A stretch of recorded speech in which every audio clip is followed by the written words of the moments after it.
first came in, I started very kind of new, so was just doing kind of candidate management, associate consultant, and then after a year, I think it was, I moved into the consultant role, then moved into lead, then managing consultant, and now I'm head of offshore and cables division from this year. My name is Steph White.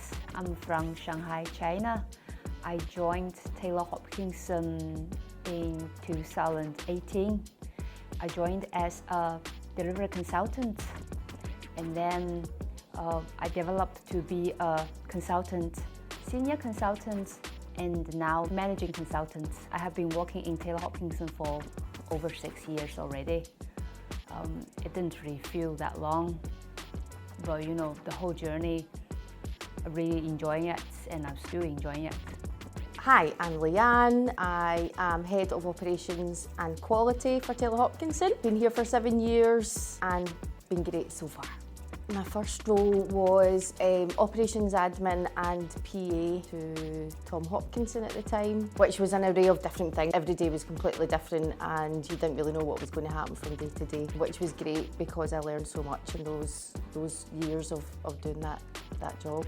When I look back, all the women that I've worked with have been HR and operations, so it's probably not a surprise that I'm now in an operations role, and now going from ops admin and PAs to now being heading up the operations and quality. It's obviously been a tough journey, and you kind of learn a lot on the way, and I think you learn from the difficult times and take the lessons from that, and that kind of moulds you into the person that you are today. I really enjoy this part of my job. I love the fact that we're able to drive the sales and support the sales teams. Yeah, it's been a good journey so far.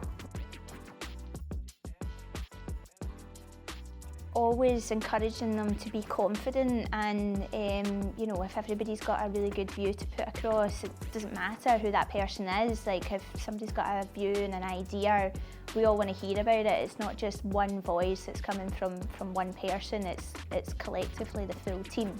And hopefully, being a woman in the position that I'm in at the minute, I can influence that for the full team, for women and men in my team. And really, it doesn't matter who the idea is coming from or anything. I just would always encourage them to kind of own it and just be really confident in what they're saying and their abilities. I think that confidence just goes such a long way, just in business in general, and sometimes it can get lost along the way. So I think so long as you can hold your own in that environment, then it's good. You know, experience has shown me that everyone has difficult times. So as a leader, I always try to, you know, consider from people's perspective, and try to show sympathy and understanding. You know, like a lot of times, people, especially team members, they suffered from something, but they don't know how to tell, who to tell. So we are the one who can just give them support and help as well.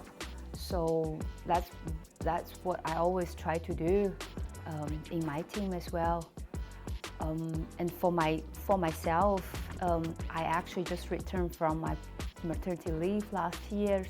So I learned how hard it could be for a woman, you know, like to have a young child, you know, and also need to balance life and work at the same time.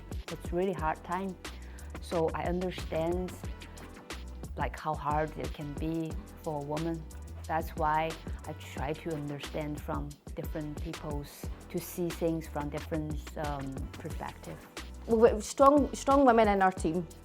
We collaborate well together, we challenge each other, and together we just make sure that we've got the outcome, that everyone's had a say in what we're trying to achieve. I don't want to speak about it all the time, but literally just own what you're saying. You know, it's people, I think, can have a little bit of like imposter syndrome. Certainly there's been times where that's happened with myself, but I think that so long as you're so confident in your abilities, then and what you can give to a company, then it's almost wasted if you're not, you know, if you don't vocalise it, put it forward, and yeah, put your best foot forward. I think that, yeah, that's probably the best advice. It might be cliche, but it's honestly the best advice that I could give. Yeah.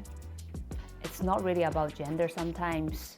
A good leader is always a good leader. It's not about he or she as a woman or as a man, you know.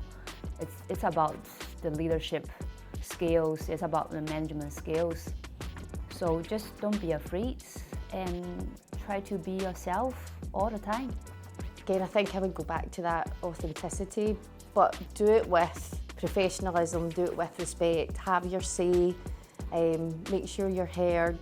Don't be afraid to have your opinion on certain situations, and yeah, you'll be listened to, especially in Taylor Hopkinson.